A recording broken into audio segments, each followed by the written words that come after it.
जय श्री कृष्ण। एक ऐसी कहानी जो आपको निश्चय ही सोचने पर मजबूर कर सकती है।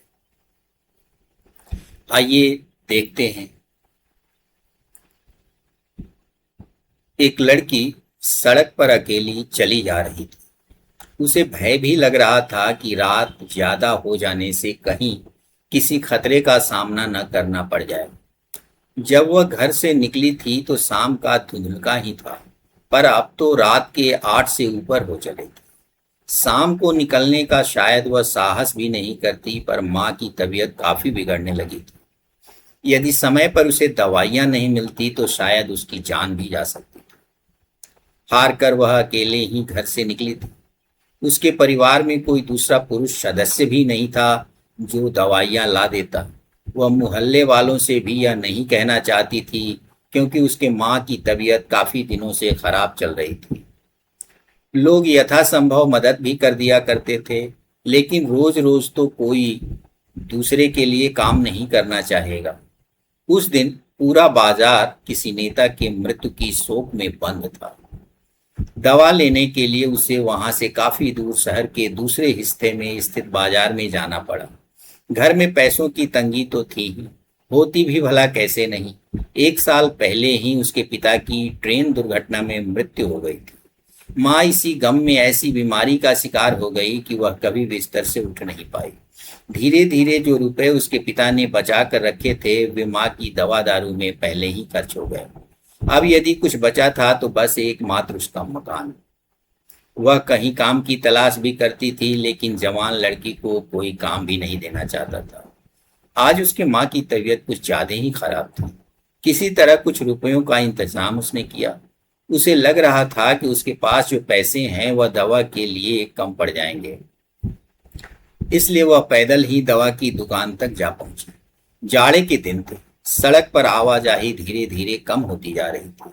दवा लेकर वह कुछ दूर तक तो साहस करके पैदल ही चलती रही, पर आगे जाने से वह काफी घबरा रही थी। रात का सन्नाटा लगता था कि उसका पीछा कर रहा है। थोड़ा आगे आने के बाद उसे लगा कि कुछ लोग उसके पीछे लग गए हैं। वह काफी घबरा रही थी। तभी पीछे से आती हुई टैक्सी को उसने हाथ दिया। टैक्सी वाले ने अपना मीटर डाउन किया और उसे बिठा लिया। रात को टैक्सी से आना, वह भी किसी गरीब की बेटी का, मोहल्ले वालों को कभी नहीं पछता। यही सोचकर वह अपने मोहल्ले से थोड़ी दूर पहले ही उतरने लगी। ड्राइवर ने अपना किराया बताया। लड़की गाड़ी से उतरकर चुपचाप सड़क पर खड़ी हो गई। ड्राइवर के दोबारा पैसे मांगने पर उसने कहा, भैया मेरी माँ बीमार है। पैसों की तंगी की वजह से ही हम सही ढंग से दवा भी नहीं करा पा रहे हैं। मेरे पास जितने पैसे थे हमने उसकी दवा खरीद ली है। अब और पैसे नहीं हैं। घर में भी पैसे नहीं हैं जो हम तुम्हें वहां जाकर भी दे सकेंगे। फिर तुम टैक्सी रोक कर चढ़ी क्यों? टैक्सी ड्राइवर ने कहा, रात के अंधकार में अकेले चलने से डर लग रहा था। कुछ लोग मेरे पीछे पड़ गए थे। सपाट सा उत्तर था।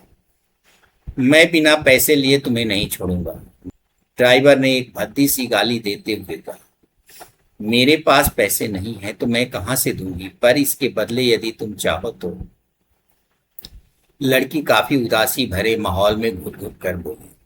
ड्राइवर भी कहाँ मानने वाला था। वह गुस्से में बोला, ठीक है, तुम मेरी टैक्सी में बैठो। लड़की का डर के मारे बुरा हाल हो रहा था, पर वह विवश थी। उसे अपनी इज्जत से अधिक अपने माँ की दशा पर कष्ट हो रहा था। वह सहमी हुई पीछे की सीट पर पुनः जा बैठी। चलते चलते गाड़ी एक झटके के साथ रुक गई। लड़की का पूरा चेहरा लाल हो उठा। ड्राइवर भी नीचे उतरा। लड़की भी नीचे उतर आई और वह कांपती हुई ड्राइवर के पीछे पीछे चल पड़ी। वे दोनों सामने ही एक अंधेरी जगह पर जाकर खड़े हो गए। लड़की ने कहा, मैं विवश हूँ, लेकिन यदि थोड़े से पैसे के लिए तुमने मेरी इज्जत का सौदा कर लिया तो तुम्हारी आत्मा तुमको माफ नहीं करेगी। वैसे भी मैंने तुम्हारी टैक्सी का उपयोग अपनी मजबूरी में किया है।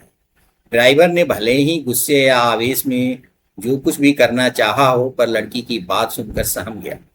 उसने किसी प्रवचन में सुना था कि भगवान गीता में अर्जुन से कह रहे हैं कि स्वधर्मम अपि चावेक्ष न विकम्पितु हर्ष धर्म्यादि युद्धात श्रेयो अन्यत छत्रिश्च न विद्यते। और अपने धर्म को देखकर भी तुम्हें विचलित नहीं होना चाहिए, क्योंकि क्षत्रिय के लिए धर्म युक्त युद्ध से बढ़कर कोई और कल्याणकारी कर्तव्य नहीं है। उसका जमीर अब तक जाग गया था। उसे लगा कि आदमी के जीवन में ऐसे क्षण तो आ ही सकते हैं जब उसके भीतर का विकार अपने धर्म के विपरीत काम करने के लिए बाध्य कर सकता है। लेकिन यदि मैंने इस लड़की के साथ सचमुच कुछ कर दिया तो मेरी आत्मा मुझे माफ नहीं कर सकेगी। उसने तुरंत अपना निर्णय बदला और आदेशात्मक आवाज में लड़की से कहा, चलो टैक्सी में बैठो। लड़की हतप्रभ थी। वह कोई प्रश्न न कर सकी। ड्राइवर ने टैक्सी स्टार्ट की और उसे उसके घर लाकर छोड़ दिया। उस लड़की को ही नहीं, ड्राइवर को भी जीवन में शायद इतनी खुशी कभी नहीं मिली थी जितनी कि आज उसे मिली थी। ड्राइवर की स्थिति में कोई भी मनुष्य आ सकता है जब उसे अपने धर्म के विरुद्ध कार्य न करने के लिए मन के संघर्षों से लड़ने की आवश्यकता होती है। यदि ऐसी स्थिति में वह अपने मन को विचलित होने से बचा लेता है तो वह कार्य उसके लिए कल्याणकारी बन जाता है। यदि निर्णय गलत हो जाए तो मनुष्य की आत्मा उसे कभी माफ नहीं कर सकती। परंतु उस समय वह सही निर्णय कर पाने में सफल हो गया तो फिर उसे न तो अपनी आत्मा के सामने लज्जित होना पड़ेगा और न ही वह किसी सामाजिक अपराध को ही अंजाम देगा। जय श्री कृष्ण।